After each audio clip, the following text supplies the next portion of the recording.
গৃহস্থালী বর্জ্য আর ময়লা আবর্জনায় ভরা চট্টগ্রামের সব নালা নর্দমা। পানি নিষ্কাশনের পথ বন্ধ, যা জলাবদ্ধতার অন্যতম একটি কারণ। সরেজমিন পরিদর্শনে বেহাল ড্রেনেজ ব্যবস্থা দেখে ক্ষোভ প্রকাশ করেন স্বয়ং সিটি মেয়র। বলেছেন, সংকট নিরসনের সব সংস্থার সমন্বয় এবং গণসচেতনতার কোনো বিকল্প নেই।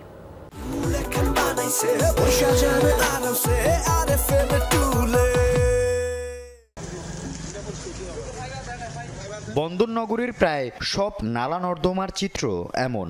বাসাবাড়ি, দোকানপাট, কলকারখানার সব বর্জ্য অবাধে ফেলায় ভরাট হয়ে গেছে। পানি নিষ্কাশন পথও বন্ধ। অল্প বৃষ্টিতেই তৈরি হয় জলাবদ্ধতা।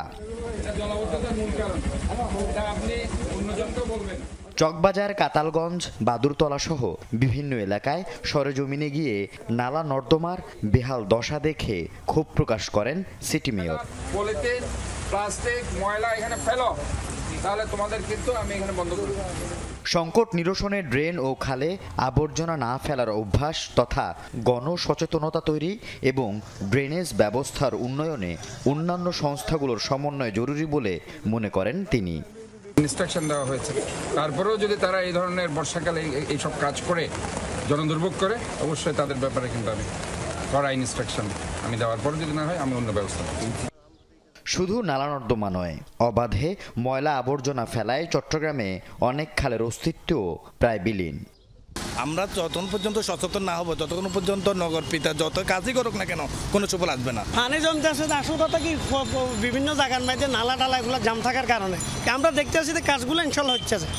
চট্টগ্রাম মহানগরীর জলাবদ্ধতা নিরসনে 4 সংস্থা মিলে 14,000 কোটি টাকার প্রকল্পের কাজ চলার পরও খাল, নালা নর্দমা সংস্কার হয়নি বলে অভিযোগ অনেকের। আমি মনে করি অবশ্যই এখানে লুটপাট হয়েছে এবং এখানে কাজের একটা বিরাট গাফিলতি হয়েছে। নালা যদি পরিষ্কার থাকে এরকম পানি তার হটে না। কাজগুলো তেমন হয় না বিদায় পানিগুলো এখনো স্থির আছে এবং পরিবার পরিজন কষ্টের মধ্যে আছে। যে রোডটা উঁচু করছে ওই রোডটা আপনার পানি জমতেছে না, কিন্তু যে জায়গায় উঁচু না করছে ওই জায়গা সেম। আল আমিন শিকদার, যমুনা নিউজ, চট্টগ্রাম।